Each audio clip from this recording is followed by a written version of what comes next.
बहुत कम ही एक्टर होते हैं जिन्हें अपनी बेहतरीन अभिनय के लिए उनके नाम की बजाय उनके किरदार के नाम से ही पहचान मिलती है, और यह पहचान किसी एक्टर के लिए दर्शकों द्वारा दिए गए एक बेशकीमती अवार्ड की तरह ही होता है। ऐसे ही एक सफल एक्टर हैं। आज के इस एपिसोड में हम आप सबके चहेते जेठालाल यानी दिलीप जोशी की बात करने वाले हैं। दिलीप जोशी का जन्म 26 मई 1968 को एक गुजराती ब्राह्मण परिवार में गुजरात के गोसा गाँव में हुआ था, जो कि पोरबंदर के नजदीक स्थित है। दिलीप जी की शुरुआती शिक्षा एक गुजराती स्कूल में हुई। उनका मन पढ़ाई में कम ही लगता था। अपने एक इंटरव्यू में उन्होंने बताया था कि उनका सबसे पसंदीदा सब्जेक्ट भूगोल हुआ करता था और वे अलजेब्रा में बेहद कमजोर थे। बचपन से दिलीप को फिल्मों में एक्टिंग करने या एक एक्टर बनने का तो कोई सपना नहीं था, लेकिन उन्हें नाटकों में एक्टिंग करने का शौक जरूर था। उन्होंने स्कूल के दौरान ही महज 12 साल की उम्र से नाटकों में काम करना शुरू कर दिया था। उनके द्वारा अभिनीत पहले नाटक का नाम था अड़देव राक्षस और उन्हें पहला रोल एक स्टैचू का मिला था। एक इंटरव्यू में उन्होंने बताया था कि वह उस नाटक में 7-8 मिनट तक सिर्फ स्टैचू बनकर खड़े रहे। बहरहाल उन्होंने स्कूल के बाद आगे की पढ़ाई के लिए मुंबई के NM college of commerce and economics से बीकॉम की पढ़ाई के साथ साथ नाटकों में काम करना जारी रखा और उन्होंने बीकॉम की पढ़ाई को बीच में ही छोड़ दिया।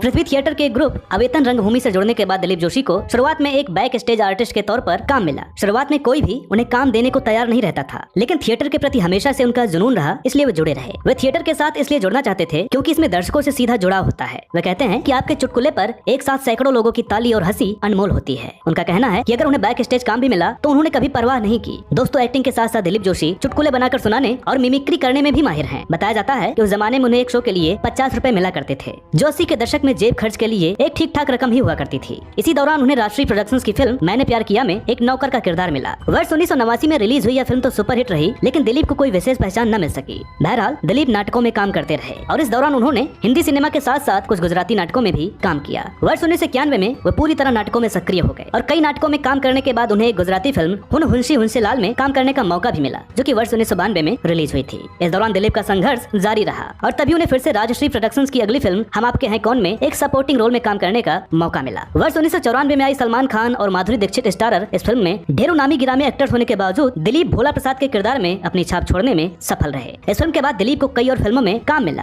हालांकि फिल्मों में उन्हें छोटे छोटे किरदार ही मिल रहे थे। नतीजन उन्होंने टेलीविजन की ओर रुख किया क्योंकि वहाँ उन्हें अच्छे और बड़े रोल्स ऑफर हो रहे थे। दिलीप ने टेलीविजन पर एक्टिंग की शुरुआत की धारावाहिक हम पंछी एक डाल के से, जो 90 के दशक में दूरदर्शन पर प्रसारित हुआ था। इस धारावाहिक की सफलता के बाद उन्होंने दर्जनों धारावाहिक में काम किया, जिनमें कभी ये कभी वो, क्या बात है, दाल में काला, 2 और 2 5, कोरा कागज, हम सब बाराती हैं और अकड़म बकड़म तिगड़म। दिलीप ने इस दौरान कई बड़ी फिल्मों में भी काम किया, जिनमें फिर भी दिल है हिंदुस्तानी, खिलाड़ी 420, हमराज, दिल है तुम्हारा, 1 2 का 4 और फिराक जैसी ढेरों फिल्में शामिल हैं। इसके बाद आया वह धारावाहिक जिसने दिलीप जोशी की जिंदगी ही बदल रख दी और उस धारावाहिक का नाम था तारक मेहता का उल्टा चश्मा। हालांकि वर्ष 2008 में प्रसारित इस शो का हिस्सा बनने से पहले दिलीप लगभग 1.5 वर्ष से बेरोजगार थे। वे बताते हैं कि उनके पास उस समय कोई भी काम नहीं था। दरअसल उनके पुराने सभी सीरियल भी पूरे होकर बंद हो चुके थे और कोई नई फिल्म भी उन्हें नहीं मिल रही थी। निराशा के इस दौर में दिलीप को कुछ भी समझ में नहीं आ रहा था कि इस उम्र में अब वो कौन सा नया काम शुरू करें, क्योंकि वे एक्टिंग के अलावा कुछ भी नहीं जानते थे। ऐसे में रोशनी की एक किरण बनकर आई तारक मेहता का उल्टा चश्मा, जिसे दिलीप जोशी के दोस्त आसित कुमार मोदी बना रहे थे और दोनों इससे पहले धारावाहिक कभी ये कभी वो में साथ काम कर चुके थे। दोस्तों, कम लोगों को ही पता होगा कि आसित ने दिलीप के सामने जेठालाल और चंपकलाल दोनों ही किरदार का ऑप्शन दिया। दिलीप ने जेठालाल के किरदार को करने में ही दिलचस्पी दिखाई। दोस्तों, दिलीप भी नहीं जानते थे कि यह शो कितना कामयाब होगा और कितने दिन चलेगा, क्योंकि तब तक कोई भी शो बहुत दिनों तक नहीं चलता था।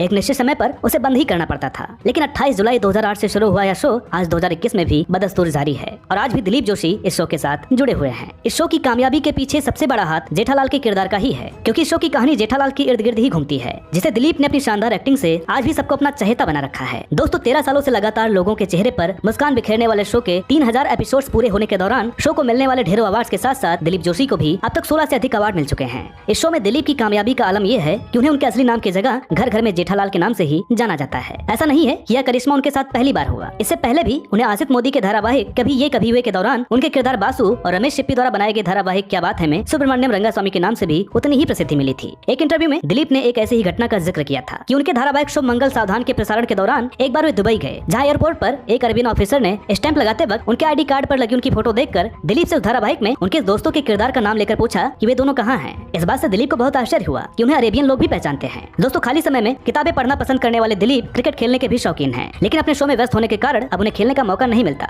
दिलीप जोशी ने एक इंटरव्यू में बताया कि वह एक्टर अमिताभ बच्चन को अपना आदर्श मानते हैं। तो अमिताभ बच्चन ने भी उनके बारे में एक बार कहा था कि ऑन स्क्रीन और ऑफ स्क्रीन खुद को जिस तरह से पेश करते हैं वह चीज देखने लायक है। इतनी ऊंचाई पर पहुंचने के बाद भी इतनी सादगी होना बहुत ही मुश्किल होता है। दिलीप जोशी से एक इंटरव्यू में जब ये सवाल किया गया कि अगर उन्हें कोई सुपर पावर दी जाती तो वे सबसे पहले क्या करना चाहेंगे, तो इसका जवाब देते हुए उन्होंने कहा, मैं जिस किसी से भी मिलूंगा उसकी सारी नकारात्मकता खत्म करने की कोशिश करूंगा। आइए अब एक नजर डालते हैं उनके निजी जीवन पर। दिलीप जोशी जी की पत्नी का नाम जयमाला जोशी है, जो कि एक गृहिणी है। जयमाला जोशी टीवी और फिल्मों की चकाचौंध भरी दुनिया से दूर रहना ही पसंद करती हैं। हालांकि वे दिलीप के साथ अवार्ड शो फंक्शन में नजर आ जाती हैं और दिलीप भी अक्सर सोशल मीडिया पर अपनी पत्नी और परिवार के साथ फोटोज शेयर करते रहते हैं। दोस्तों, बहुत से लोग तो पहले से ही समझते थे कि दिलीप जोशी की पत्नी दयाबेन ही है। बहरहाल दिलीप जोशी और जयमाला जोशी की शादी को लगभग 20 साल पूरे हो चुके हैं और इन दोनों के 2 बच्चे हैं, एक बेटी और एक बेटा, जिनके नाम है नियत जोशी और ऋत्विक जोशी। आज दिलीप जोशी अपने परिवार के साथ मुंबई में एक सफल और सुखद जीवन गुजार रहे। तो दोस्तों, हमें उम्मीद है कि आज का एपिसोड आपको पसंद आया होगा।